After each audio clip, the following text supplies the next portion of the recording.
Sawazani, sanibonani, dumelang, abshini and hello. Bakwethu ukuphahla. Ake namhlanje ukhuluma ngokuphahla. Ukuphahla kuhluka kanjani? Kunabantu abaningi namhlanje abaphahliswa ngembuzi ezimnyama, ngenkukhu ezimnyama, ngenkukhu ezimhlophe, ngenkukhu ezimpangela nani kona lokho kuhlangene lala mhlaba. Anje ukutshela namhlanje ukulethe sondela kimi, sondelela. Usondeze ukutshele ukuthi ineyini. Imbuzi. Inkukhu. Ukuthi inkukhu imbalo njani, inkukhu iyenza ini, inkukhu. But within the spiritual realm, amathongo namathongakazi okhokho nabomkhulu ibona abasuke bakhethe bathi uma nenza umsebenzi othize mhlawumbe ekhaya anohlaba imbuzi mhlophe. Uma behlaba imbathi anohlaba imbuzi mhlophe kaningi besuke befuna ukuthi nigeze idalwa ezingahlambulukanga. Bacele okhokholozi nomakhulu khokho ukuthi ake nihlabe imbuzi emnyama. Likhona salami engadlisa intwaso ngembuzi emnyama. Bafuna ukuthi adle intwaso ngembuzi emnyama. Mina ngabuza ukuthi kungani la ekhaya thina ngoba sisebenza ngembuzi emhlophe noma ngembuzi ebrown, why nifuna imbuzi emnyama? Bathi kumina abantu abadala le mbuzi emnyama sifuna ngoba amathongo akubo angene ebumnyameni kakhulu. So ngale mbuzi emnyama bazabe bekhishwa kuleso sibopho leso mnyama. Ingalendlela izinto zokuphahla zihluka ngakho. Mkhulu mina ngihambile ngayothwaliswa. Uma ngithwaliswa ngahlabela imbuzi emnyama phezu ekhanda lami. Uma ngiqeda ukuhlabela imbuzi emnyama phezu ekhanda lami, into zami mkhulu zalunga. Okay? Umunye athi mina mkhulu ngihambile ngayothwaliswa, ngahlatshela imbuzi emhlophe phezu ekhanda lami, into zami zangalunga. Akusi ukuthi indaba isembuzini bakwethu. Indaba isekutheni inyanga eyakusebenzela ngamakhambi esintu yakusebenzela ngamakhambi njani. Wena mkhulu isithwalo sokuthi umuntu umthwaliswe ehlabele imvu noma ehlabele imbuzi phezu ekhanda uyakwenza lokho? Yebo ngiyakwenza. Uyamthwalisa mkhulu umuntu ngemvu? Yebo ngiyamthwalisa.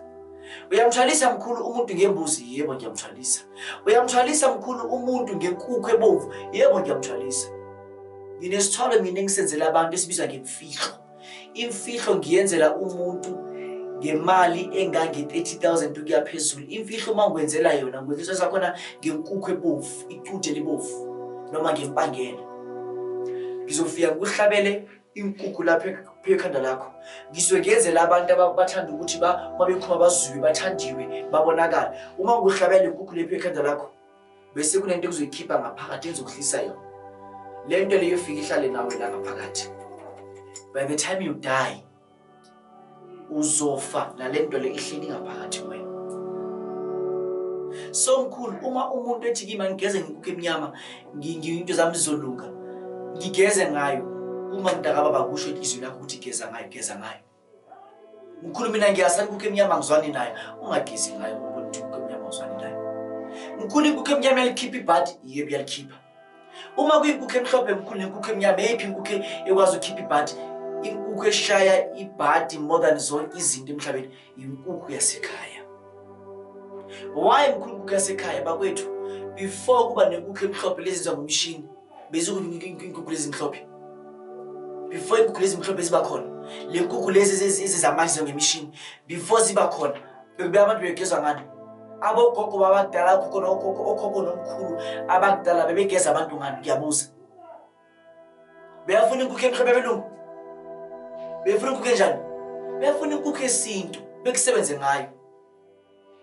Mina mkhulu ngishonela anginamali ukuthi ngaya ukuthi ngageza ngokwesintu ekhaya, anginamali anginabani. Hambi enyangeni umkhulu uthi uyabageza abantu.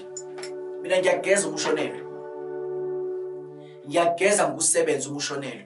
Ngigeza lehlani sishaya isinyama sokufa ehlani, hayi emzini noma hayi efletini noma hayi endaweni esebenzela kuzona. Cha. Bakwethu ngiyabathwalisa abantu ngembuzi. Yabona imbuzi mithi imemeza yonke indawo. Ngikwazi ukuthi uzakwazi ukuthi silunge. Lobo ngayinyanga yompedi umkhulu uthi makhosi. Kuba ke no something as bit.